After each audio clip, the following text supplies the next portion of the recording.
You have been running for 24 days, not literally, but energetically. The last 3 weeks have carried the quality of something relentless. Venus has been in Aries since March 6th, and Aries is not a sign that allows stillness. It is the sign of the sprint, of the first move, of the door kicked open before you are entirely sure what is on the other side. Bright, demanding, and gone before the warmth settles in. Today, that ends. March 30th, at 12:01 in the afternoon Eastern Time, Venus moves into Taurus. The planet of love, beauty, value, and the body comes home. Venus rules Taurus. This is the sign where the planet operates exactly as it was designed to, without strain, without the performance of urgency, without the exhausting quality of wanting something before it is ready to arrive. The door this video describes is not dramatic. It does not bang open. It is the one that was always there. The one you stopped being able to access because you were moving too fast to find the handle. Taurus is the handle, and as of noon today, your hand is on it. On March 29th, less than 24 hours earlier, Juno, the asteroid of commitment and the sacred partnership contract, entered Aquarius. Juno governs the question of who we agree to belong to and on what terms. In Aquarius, those terms become less traditional, more deliberately chosen rather than inherited. The two ingresses together form a complete statement. Here is what true commitment looks like when chosen freely, and here is the ground stable enough to hold it. In Aries, Venus was in what astrologers call detriment, not damaged, operating in conditions that are not natural to it. A musician playing in a room with bad acoustics can still make music, but nothing resonates the way it should. The notes do not land. Venus in Aries for the past 24 days has been that musician. The desire was real. The reach toward connection was genuine, but the acoustics were wrong.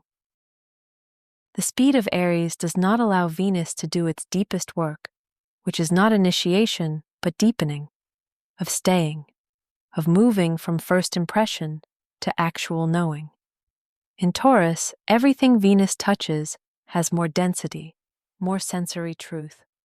A conversation becomes something you want to sit inside. A person who seemed interesting becomes someone you want to understand. An environment that was tolerable becomes something that either nourishes you or does not, and you can feel the difference in your body rather than just your mind. I have watched this happen in my own life. The difference between a period when everything required momentum and a period when the most productive thing I could do was stop moving and let what was real settle into clarity. Venus in Taurus is that second period. This is what has been locked: the body's authority as a compass, the permission to trust what feels genuinely good over what looks strategically correct. For a woman in her 40s and beyond, there is a specific kind of exhaustion that comes from spending years in environments never calibrated for the depth you are actually capable of. Venus in Taurus does not promise depth arrives immediately. It promises you are now in the acoustic conditions where it is possible. Juno in Capricorn, where it has been, carries the energy of commitment as duty, partnership as structure. The relationship that holds because holding is what is required, regardless of whether the terms still fit the people inside it. Many women have lived this version of commitment, have honored it beyond the point where it honored them back. In Aquarius, Juno asks a different question. Not, what did you agree to?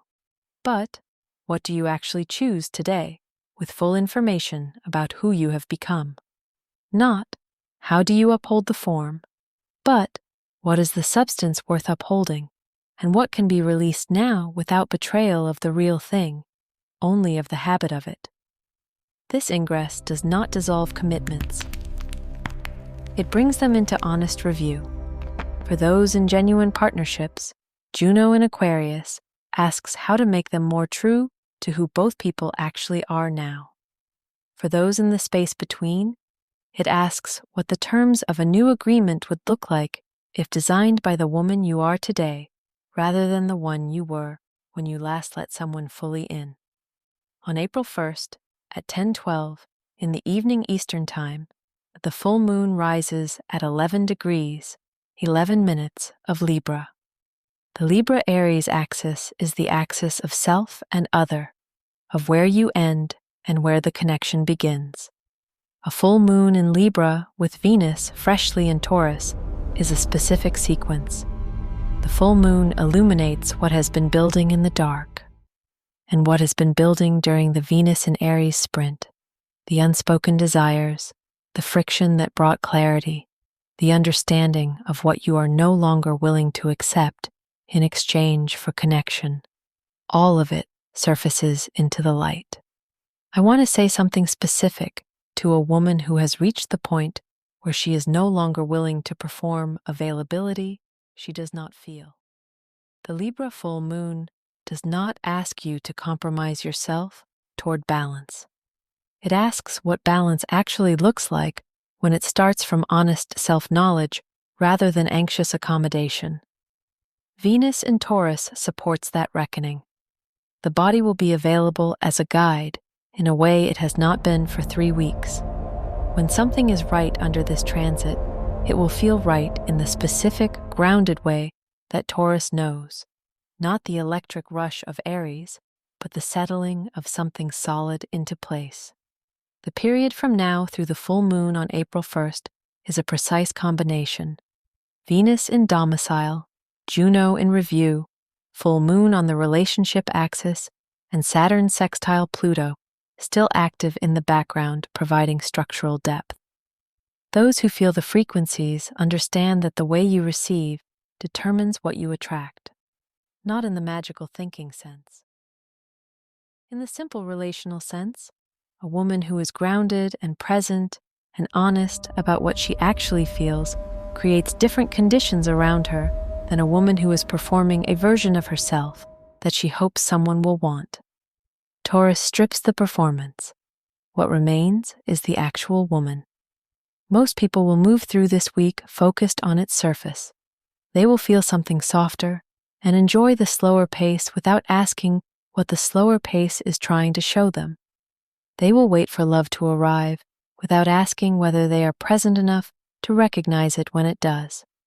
Most people spend their lives waiting for the dramatic opening, the one that announces itself. The locked door is rarely that. It is almost always a door that has been there all along, in the room you were already in. And what changed is not the door. What changed is that you finally slowed down enough to see it. Those who feel the frequencies do not wait for doors to announce themselves. They get quiet enough to find the handle. You have been running for 24 days. The ground under your feet is different now. Stop. Let your body register what is here.